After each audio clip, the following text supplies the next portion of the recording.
ব্রিগেডে হুমায়ুনের দলকে সভার অনুমতি দিল না সেনা, আর তারপরেই বিরাট সিদ্ধান্ত নিয়ে নিলেন হুমায়ুন কবির। 10 লক্ষ লোক নিয়ে মুর্শিদাবাদেই পাল্টা জমায়েতের হুঙ্কার দিয়ে দিলেন ক্ষুব্ধ হুমায়ুন কবির। ব্রিগেডে না করতেই পাল্টা 10 লক্ষ জমায়েতের হুঁশিয়ারি হুমায়ুনের। তৃণমূল বিজেপিকে একসাথে নিশানা করলেন হুমায়ুন কবির। ব্রিগেড বঞ্চনা, সেনা নাতে উত্তাল রাজনীতি, ব্রিগেডে কি তাহলে বন্ধ রাজনীতি? বিরাট প্রশ্ন তুলে দিলেন হুমায়ুন কবির। ব্রিগেডে সভা না পেয়ে আইনি লড়াইয়ের ইঙ্গিত দিলেন হুমায়ুন কবির। রাজনীতিতে নতুন সংঘাত শুরু। দেখুন এবার রাজ্য রাজনীতিতে ঠিক কোন ঝড় তুলতে চলেছেন হুমায়ুন কবির। ব্রিগেড প্যারেড গ্রাউন্ডে সভা করার অনুমতি না পেয়ে রাজনৈতিক মহলে নতুন করে আলোচনার ঝড় তুললেন হুমায়ুন কবির। তার নতুন দল জনতা উন্নয়ন পার্টি সভা করার আবেদন ভারতীয় সেনা কর্তৃপক্ষ নাকচ করেছে বলে অভিযোগ উঠেছে।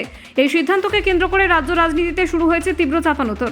এদিন অনুমতি চাইতে সেনার দফতরে গিয়েছিলেন হুমায়ুন কবির ও তার দলের প্রতিনিধিরা। তাদের দাবি আগেই সেনার তরফে দেখা করার সময় দেওয়া হয়েছিল, কিন্তু দফতরে পৌঁছানোর পর তাদের জানানো হয় ব্রিগেডে কোনো রাজনৈতিক সভার অনুমতি আর দেওয়া হবে না। ব্রিগেড প্যারেড গ্রাউন্ড ভারতীয় সেনাবাহিনীর অধীনে থাকায় সেখানে সভা করতে গেলে সেনার অনুমতি প্রয়োজন হয়। অতীতে একাধিক রাজনৈতিক দল সেখানে সভা করলেও এবার থেকে সেই নিয়মে পরিবর্তন আনা হচ্ছে বলে সেনার তরফে জানানো হয়েছে বলে দাবি হুমায়ুনদের। সেনার পক্ষ থেকে বিকল্প হিসেবে শহীদ মিনারে সভা করার প্রস্তাব দেওয়া হয়, তবে সেই প্রস্তাবে রাজি হয়নি জনতা উন্নয়ন পার্টি।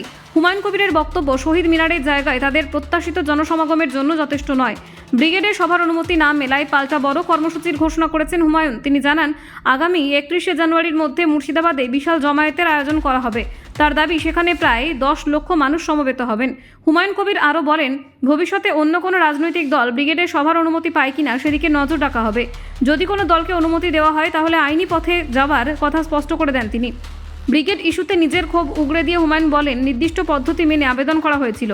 সেনা দফতরের ডাকে শুক্রবার দেখা করতে যাওয়া হলেও শেষ পর্যন্ত তাদের ফিরিয়ে নেওয়া হয় বলে অভিযোগ।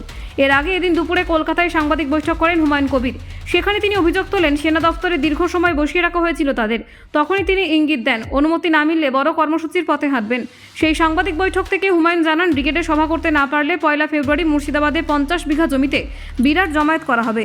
এই ঘোষণার পর থেকে রাজনৈতিক মহলে জল্পনা আরও বেড়েছে। ব্রিগেডে সভার অনুমতি না পাওয়া নিয়ে তৃণমূল ও বিজেপি দুই দলকে একযোগে আক্রমণ করেছেন হুমায়ুন কবির। তার দাবি, এই সিদ্ধান্তের নেপথ্যে রাজনৈতিক ইঙ্গিত থাকতে পারে। হুমায়ুন বলেন, রাজ্য সরকার অথবা বিজেপি যে কোনো পক্ষই এর সঙ্গে জড়িত থাকতে পারে। তার বক্তব্য অনুযায়ী এখন হুমায়ুন কবির নিজেই শাসক ও বিরোধী দুই শিবিরের কাছে অস্বস্তির কারণ হয়ে উঠেছেন। তিনি আরও দাবি করেন, যদি সত্যি ব্রিগেডে 10 লক্ষ মানুষের জমায়েত হয় তাহলে সরকারের জন্য তা বড় রাজনৈতিক ধাক্কা হয়ে দাঁড়াবে। সেই আশঙ্কাতেই নাকি সভার অনুমতি দেওয়া হয়নি। ব্রিগেডে সভা ঘিরেই টানাপোড়েন নতুন রাজনৈতিক শক্তির উত্থান নিয়ে প্রশ্ন তুলেছে। মুর্শিদাবাদের প্রস্তাবিত জমায়েত কতটা জনসমাগম ঘটাতে পারে, এখন সেদিকেই তাকিয়ে রাজ্যের রাজনৈতিক মহল। Bureau report, news prime Times.